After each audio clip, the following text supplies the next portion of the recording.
Hi, guys. Welcome to Act 4, Scene 3 of Romeo and Juliet. Just a recap of Scene 2, where Juliet went to Friar Lawrence's to seek counsel. They developed a new plan, and now the plan is being set in motion. Also important to note that the wedding has been moved up from Thursday to Wednesday. So I don't know if some of you got that important piece of information in the last scene.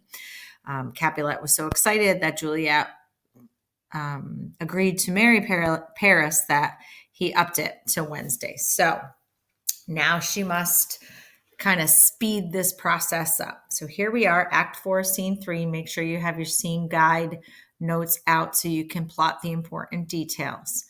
Here come Juliet and the nurse. So we're in her room. Those attires are best, but gentle nurse, I pray thee, leave me to myself tonight, for I have need of many horizons to move the heavens, to smile upon my state, which, while thou knowest, is cross and full of sin. So she tells her, like, nurse, you know what I'm doing is sinful. Like, I can't marry somebody when I'm already married. So she's saying, please leave me alone. I have a lot of prayers to say so I can ask for forgiveness. And in comes mom.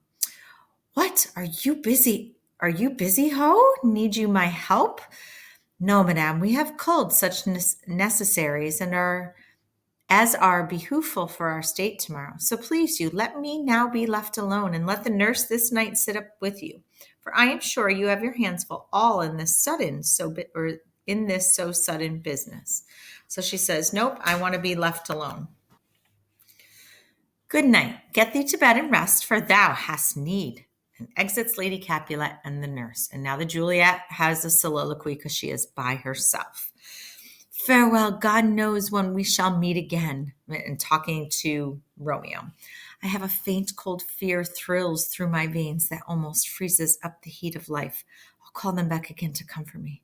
Nurse, what should she do here? So she says she has this fear. Something's not going to go right. So it kind of freezes her. And then she calls the nurse back. And because she doesn't want to be alone, because she's really not sure if what's going to happen, if it's going to work. Remember, the nurse, Lady Capulet, Lord Capulet, none of them know about this. Okay, the only people who know about the potion is Friar Lawrence, Juliet, and word is being sent to Romeo at this point. She continues, my dismal scene, I needs must act alone. So she goes, no, I can't ask the nurse. I can't talk to her. Come, vial. She holds the vial to her chest. What if this mixture do not work at all? Shall I be married then tomorrow morning? No, this shall forbid it. Lie thou there. So she lays her knife down. So she says, if this potion doesn't work and I wake up in the morning and I have to marry Paris, I'm going to kill myself. So she's prepared to die if this plan does not work. What if it be a poison, which the friar subtly hath ministered to have me dead?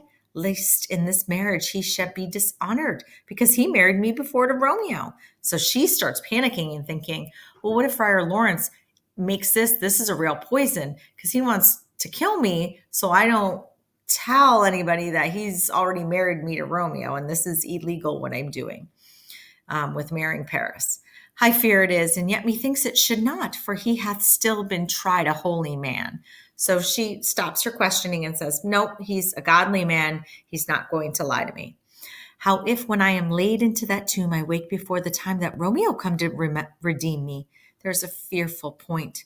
Shall I not then be stifled in the vault to whose foul mouth no healthsome air breathes in?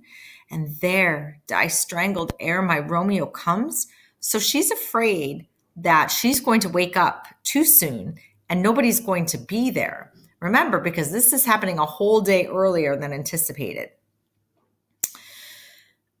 Or if I live, is it not very like the horrible conceit of death, together with the terror of the place, as in a vault, an ancient receptacle, where for these many hundred years the bones of all my buried ancestors are packed, where bloody Tybalt, yet but green in earth, meaning just newly dead, lies festering in his shroud, whereas they stay at some hours in the night spirits resort?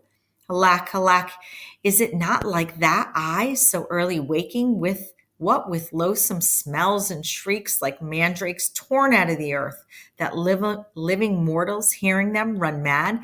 So she's envisioning, again, her waking up and all these like worms and bugs and spirits just like attacking her.